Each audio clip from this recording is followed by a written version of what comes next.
प्रिय विद्यार्थियों, युवान हिंदी अकादमी में आपका बहुत बहुत स्वागत है।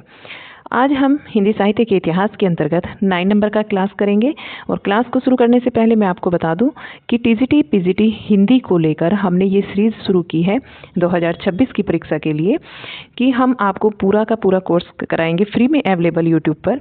जो विद्यार्थी पेड क्लासेस को अफोर्ड नहीं कर सकते वो हमारे साथ जुड़िएगा और अपनी टीजीटी व पीजीटी की तैयारी को कीजिएगा। ठीक है, आप मेरे साथ जुड़कर अपने नोट्स को बखूबी तैयार कर सकते हैं। तो चलिए फिर स्टार्ट करते हैं आज की क्लास को।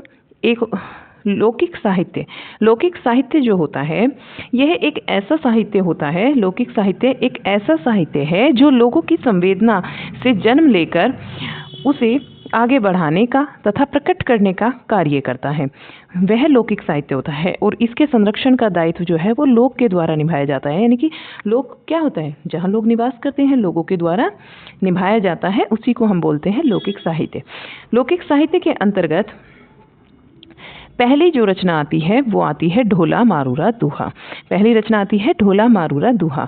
यह एक लोक काव्य है, लोक भाषा का काव्य है ढोला मारूरा दूहा। और इसके रचनाकार कल्लोल कवि हैं। कौन है? कल्लोल कवि हैं। नोट डाउन करते रहिएगा। और अगर आप साथ के साथ नोट्स नहीं बना सकते तो एक बार क्लास को देखिएगा, फिर दोबारा से आप क्लास को फिर से स्टार्ट कीजिए और धीरे धीरे अपने बहुत ही अच्छे सुंदर तरीके से नोट्स को बनाते चलिएगा। इसके जो संकलन करता है ढोला मारूरा दूहा के, वो है कुशल राय तथा कुशल लाभ। इन्होंने 1561 में इसका संकलन किया। कुशल लाभ या कुशल राय, कोई से भी नाम से इनको जाना जा सकता है, या फिर ये कह लीजिएगा कि ये दोनों नाम कुशल राय जी के ही हैं। कुशल लाभ के नाम से भी जानते हैं, कुशल राय के नाम से भी।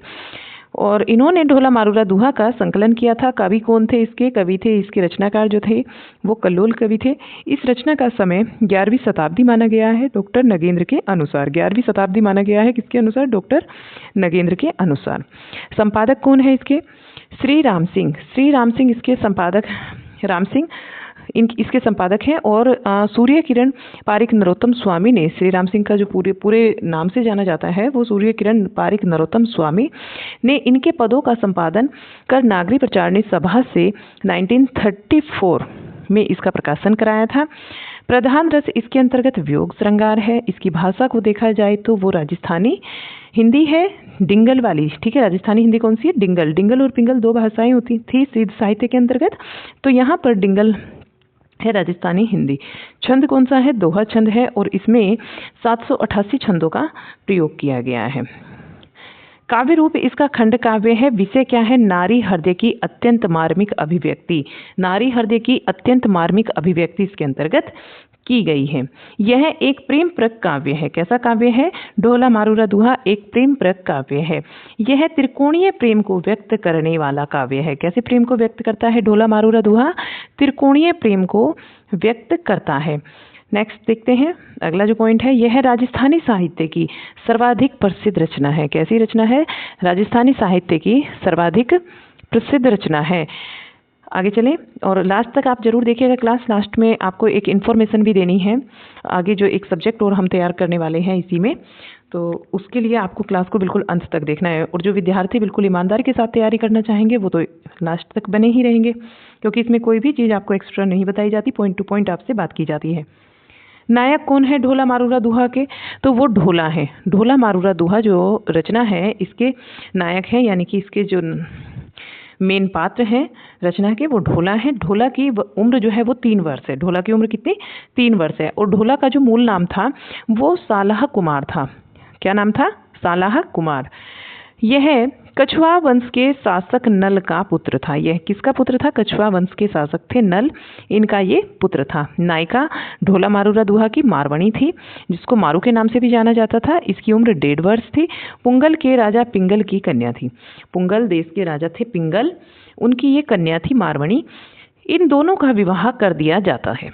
ठीक है, नायक ढोला जिसका मूल नाम क्या था? सालाह कुमार, कछुआ वंश के शासक नल का पुत्र था। और मारवणी जो कि इसकी नायिका थी 1.5 वर्ष की। पुंगल के राजा थे, पुंगल देश के राजा पिंगल, इनकी कन्या थी ये। इन दोनों का विवाह कर दिया जाता है। इसमें एक उपनायिका भी थी, मालवणी उपनायिका थी और ये मालवा की राजकुमारी थी तथा राजकुमार ढोला से इनका दूसरा विवाह होता है। कथानक क्या है इसका? कथानक को देखिएगा कि इसमें ढोला नामक राजकुमार और मारवाणी नामक राजकुमारी के प्रेम का वर्णन है। ढोला 3 वर्ष की अवस्था में 1.5 वर्ष की मारू यानी कि मारवाणी से इसका विवाह हो जाता है जब ढोला 3 वर्ष का होता है, और फिर वह मारवाणी को भूल जाता है। जैसे जैसे बड़ा होता है तो मारवाणी को वो भूल जाता है, मारवाणी उसको याद ही नहीं रहती। फिर मारवाणी उस तक अपना, जब बड़े हो जाते हैं तो क्या होता है, मारवाणी सोचती है कि भाई मुझे अपने पति के घर जाना है, तो उस तक अपना संदेश लौकिक आने का प्रयास करती है, यानी कि वहां तक पहुंचाने का प्रयास करती है। परंतु मालवणी, देखिए मारवाणी और मालवणी 2 नायिकाएं थी इसके अंतर्गत, तो आप दोनों को ध्यान में रखेंगे। दूसरी नायिका का क्या नाम था, मालवणी, ठीक है, मालवणी नाम था। मालवणी के द्वारा उसके संदेश को ढोला तक पहुंचने ही नहीं दिया जाता। जब मारवाणी अपने संदेश को अपने पति ढोला तक पहुंचाने का प्रयास करती है तो मारवाणी के संदेश को बीच में ही रोक देती है और ढोला तक उसको पहुंचने भी नहीं देती। इसमें मारवाणी के विरह का वर्णन किया गया है। अंत में मारवाणी जो है अपने उद्देश्य में सफल हो जाती है और दोनों का पुनर्मिलन होता है, ढोला का और मारवाणी का। इसमें मारवाड़ का वास्तविक जीवन प्रतिबिंब है। इस रचना के अंतर्गत ढोला मारूरा दुहा के और ढोला मारूरा दुहा में समाज, प्राकृतिक वातावरण, लोक विश्वासों का सरस चित्रण इसके अंतर्गत किया गया है। यानी कि ढोला मारूरा दुहा रचना में समाज, प्रकृति, वातावरण, लोक विश्वासों का सरस चित्रण किया गया है। इस तरीके से आप लिखेंगे। प्रमुख पंक्तियां देख लीजिएगा। इसकी जो प्रमुख पंक्तियां हैं, सारठियो दुहो भलो भली मारवणी बात, जोवन छाई धन भली तारा छई रात। आगे जो कहा गया है, कागज नहीं का मसी नहीं, कागज नहीं का मसी नहीं, का लिखता आलम थाई, का उन देश संदेशना, मोलई बढ़ही बिकाई।